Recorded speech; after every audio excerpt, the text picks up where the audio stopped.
We move on. The second wild card game on Saturday in the AFC. Los Angeles Chargers 10-7, 5-4 on the road at Jacksonville Jaguars 9-8, 5-3 at home. TIAA Bank Field in Jacksonville, Florida. 45 Fahrenheit, clear, 7 miles per hour in Jacksonville. Let's take a look at the line history for this one. Move over here and get it up. Sorry, get this here. We go.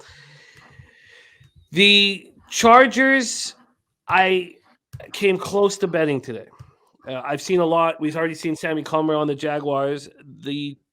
I've seen quite a bit of love for the Jaguars. Chargers opened up -1, -111.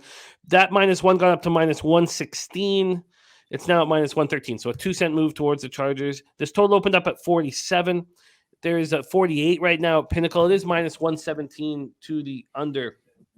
Cash-wise here, we have 16,475 tickets in. 34% of the tickets and 46% of the cash is on Jacksonville.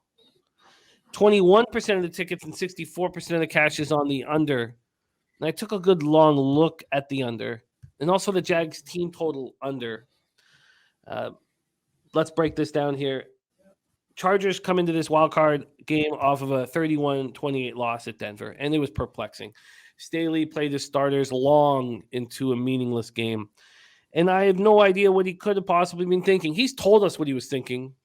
48 players on his team. It was just at a difficult time putting in backups. I can't imagine the decision-making that he did. They had won 4 straight and were healthier than they'd been in months. Their form was getting better and better as they were getting key players back. And he didn't just play his starters in the game, in a game that didn't count. He played them for 3 quarters. He had many defensive starters into the 4th quarter, and Keenan Allen played the entire game. Mike Williams injured his back. He was unable to walk under his own power. Staley said that he could have come back in if he needed him, which was hard to believe when you watched him need help to get to the team bus. The talk around the squad is that Williams is going to be fine and he's going to be in. And so is Kenneth Murray, who left the game with a stinger in the second quarter. And so is Joey Bosa, who was the first guy to be pulled, returning from a groin injury. Not in a million years would Bosa have ever seen the field if I was coaching. There's not a chance he would have been out there, when he's coming back from the groin injury. He just comes back in week 17. Herbert was 25 of 37 for 273 yards, 2 touchdowns, no picks. Keenan Allen caught 8 for 102 yards and 2 touchdowns. Eckler ran 11 times for 34 yards, caught 4 for 36. The Chargers offense has been underwhelming this year, and it's the lack of a running game that hurts them. Herbert was 14th in net yards per attempt. This offense, 30th in yards per attempt on the ground, 20th in red zone percentage. The defense did not look good against the Broncos, but they've been much improved. From weeks 9 to 18, that's following their bye, Chargers were 10th in points allowed per drive and 4th in EPA per opponent drop back. They freed up Derwin James to move around the box, and it changed a lot for this defense. He's spectacular. They're using Davis to press receivers on the weak side. They're using Van Noy as a blitzer on the second level. And look, Staley's behind a lot of this. What he's doing, he's made Morgan Fox dangerous. And now you have Bosa back in the mix. Their run defense struggled this year. Los Angeles, 32nd in yards per attempt against and 21st in touchdowns allowed on the ground. But, and there's a big but, we saw them shut down that 49ers in week 10 on the ground. I think that they're capable of doing that. The Niners had 13 points through 3 quarters, and McCaffrey had 2.7 yards per carry. The Chargers were blown out by the Jaguars at SoFi in week 3. I don't think that plays any role in this. I don't think this is revenge, and I don't think anybody really cares about what happened there in week 3. Herbert was badly affected by the rib injury. Corey Linsley didn't play. The Jaguars coming off their 5th straight win, a 2016 victory at home over the Titans to clinch the AFC South crown. The offense did not look good. They finished with just 222 total yards, a paltry 19 on the ground. They're the first team since Carolina in 2000 to have a 4th quarter comeback without gaining a first down in the quarter. Trevor Lawrence was 20 of 32 for 212 yards. Kirk, 6 receptions for 99 yards. Travis Etienne, 7 carries for 17 yards. This is a really good offense, and it's those guys, those 3 guys. They're a top 10 offense, 28.8 points per game. Lawrence, 4,100 yards passing, 25 touchdowns, 8 picks. Etienne, 1,125 yards in his first full season. Kirk, 1,108 yards receiving. They're good, but I think that the Chargers can stop or slow them down. Their defense was excellent against the Titans, but what is that saying, really? Josh Allen's 37-yard fumble return was the difference. Rayshon Jenkins caused it. It was impressive. They finished with 4 sacks, 13 quarterback hits. But this team was 26th in defensive DVOA this year. They struggle against the pass. That's the only thing that the Chargers can do as long as Keenan Allen and Mike Williams are both good to go. We know Keenan is. So they can stop the rush. That's what they do. They're good against the rush, but the Chargers don't do much of that. And I don't think if the Chargers run for 60 yards in the game, it will really affect them that much, because this Jaguars defense was 28th in yards allowed to opposing passers, 29th on third down, 24th in red zone. Now the Jaguars are 4-0 against the spread as home dogs. They have an extra day of rest. I can't wait to hear your breakdown. Take it away, Andy. The second wild card game on Saturday night. The floor is yours, my man. Yeah, I did kind of look at this over right away, and I think the main thing keeping me off this is how good both defenses have been against the pass, especially I kind of divided the season out into thirds, so I've been looking a lot at the last 6 games and trying to put some context to it too, because some teams did play some meaningless games, some teams played injured, sometimes played injured teams, but over the past 6 weeks, these are both like top 10 defenses against the pass, and you have a couple of 4,000-yard passers, but again, it's a tough row to hoe against the way these defenses are playing now. The Chargers did not get any favors having to do the East Coast trip a day early, having to play a Saturday game. That's kind of a rough hang for them, and they could have mitigated that, I suppose, by not playing any starters. I was livid. I didn't have a position in that game. I didn't have any futures on these teams. I was just generally mad that he was playing starters, and then we've seen like how good this team can be on offense when Allen and Williams are both healthy and on the field, how dynamic this passing game could be, and then you see one of them get carted off, like just rough, and then at that point that has to be like, okay, that's a wake-up call. We need to get some players out of here. No, they just another couple quarters of it, like you said, star defenders playing into the fourth quarter really bugged me. I make this a pick 'em.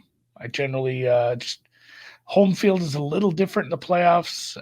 Again, the travel thing isn't huge. It's mostly the rest thing for the Chargers. Obviously, Jacksonville had to play as well, but they do get the home game. They get to play in the friendly confines there. This total is honestly this.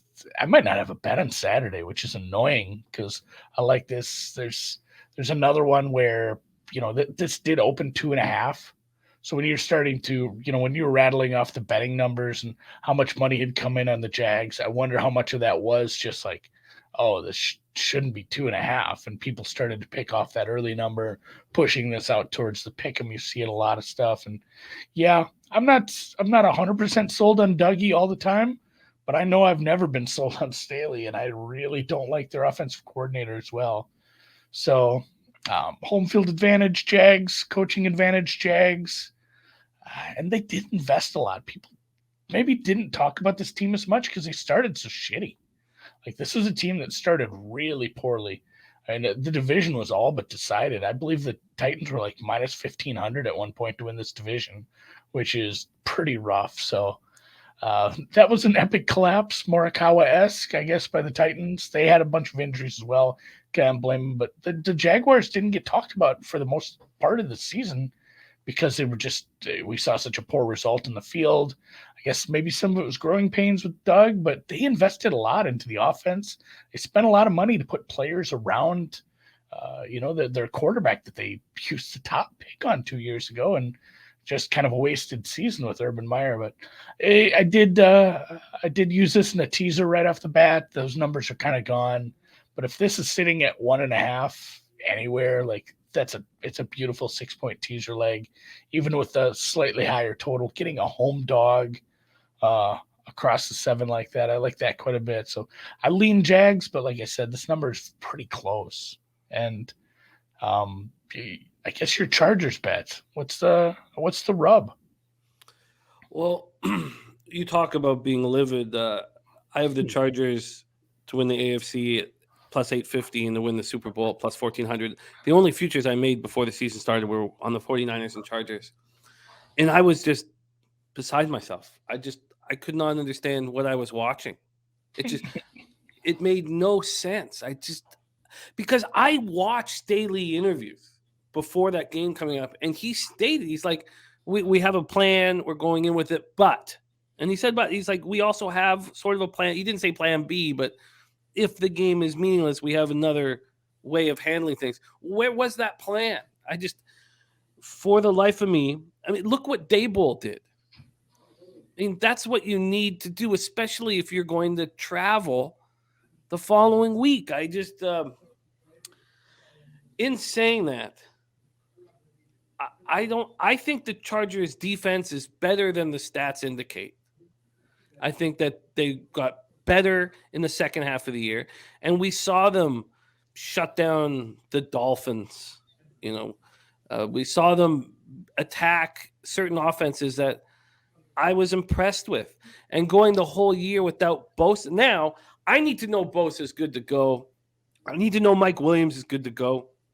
I also don't want to compound losses when I already have the futures on them. But I think, and I'm not saying it because I think that I don't like Staley. I've been saying that all year, but I still think this is a really good football team. And I think the Jags sort of showed us how difficult it is to win in very, very tough spots. And against the Titans, against Vrabel, when they had the rest advantage, was one of those spots. I think that the Chargers, if Bosa and Williams are in, will go into Jacksonville and beat them. Yeah, I really do think the news on Williams has been encouraging. X-rays were negative. It was just some spasms. I think he probably plays. I know you don't want to double down on something you have outright positions on already, but I think I'd lean 80-20 that Williams plays. I think Bosa's fine.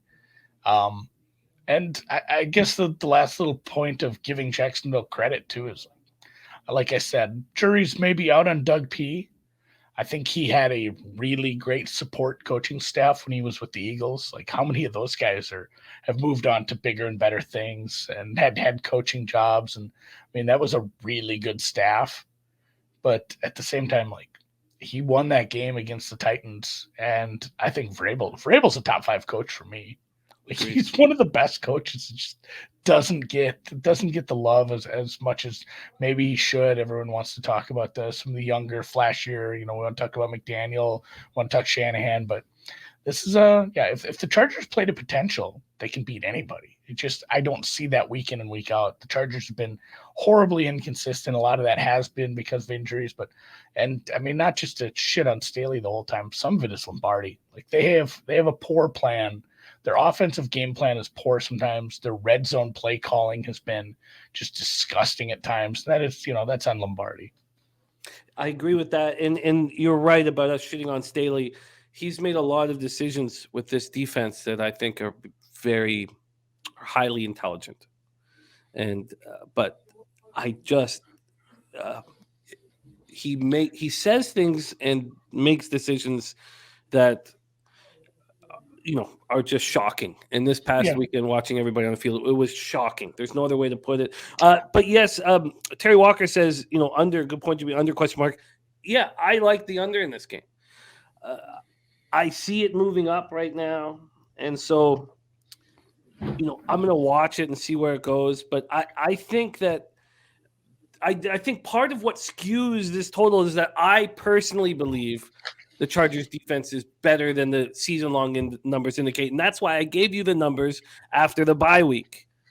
And maybe I'm just saying that because I like the football team or I have futures on them or something of that nature. So it's going to be a lot of fun. Saturday's action here. So as the week goes on, we hear Papa Cal saying MGM's moved the Chargers to -2.5. I'm going to be involved in this game. I just want to get a little bit more comfort with Williams. And you're right. What we've been hearing has been comforting. And I think that Jacksonville is going to have trouble scoring again. Yeah. I do. And like you mentioned, the defense, and I sussed it out and took it towards more of just the last 6 weeks. I have the Chargers, I think, 5th in the league the last 6 week on drop back EPA. Their run defense still sucks. So like if you want a prop, if you're pro Jags, maybe you're scared to take a +1 or a plus money line, you want some props action, maybe some ETN, just because if Doug sticks with the run, he's going to get to his number. Like everyone's been able to run against this team, even when they've gotten guys back. It hasn't been a strength. You see that with some of the guys where it's like, hey, you're a pure pass rusher and you're not as good against the run. Your run blitzes aren't good. Your run fits aren't good as a team. And that's kind of been the case here. That's been a weak spot, a little bit of a little chink in the armor for this team is just if you have a running back and you're willing to stick with him, you're going to get him there. So makes sense. And yeah, if it's 2.5, I'll have the Jaguars in the teaser.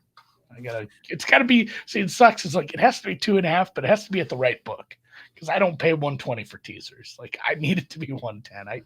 You lose quite a bit of value with those 10 cents. So it has to be at the right joints for me. And somebody did mention earlier in the chat that Barstool had +100 6-point teasers. Like I'm not 100% sure Iowa has Barstool. Maybe. I'm almost sure one at Council Bluffs. I'm not driving to Council Bluffs, but everything's mobile. Maybe I need to open a Barstool account. I certainly don't have one. That is nice. No vig on a 6-point teaser. Papa Cal says he sees value on the under. He says if Williams is in, this total will go up. I can't wait to watch this game. I really, really enjoy watching both these football teams. So I think it's going to be really, really fun in Jacksonville on Saturday night. So that concludes our Saturday action. I am on the under 43 in the Seattle-San Francisco game. And I'm going to be in on side end total. I just think that it's possible that I focus on if Mike Williams is healthy and Bosa is good to go, that I focus only on the Jags team total under and the side being the Chargers. All right, let's move on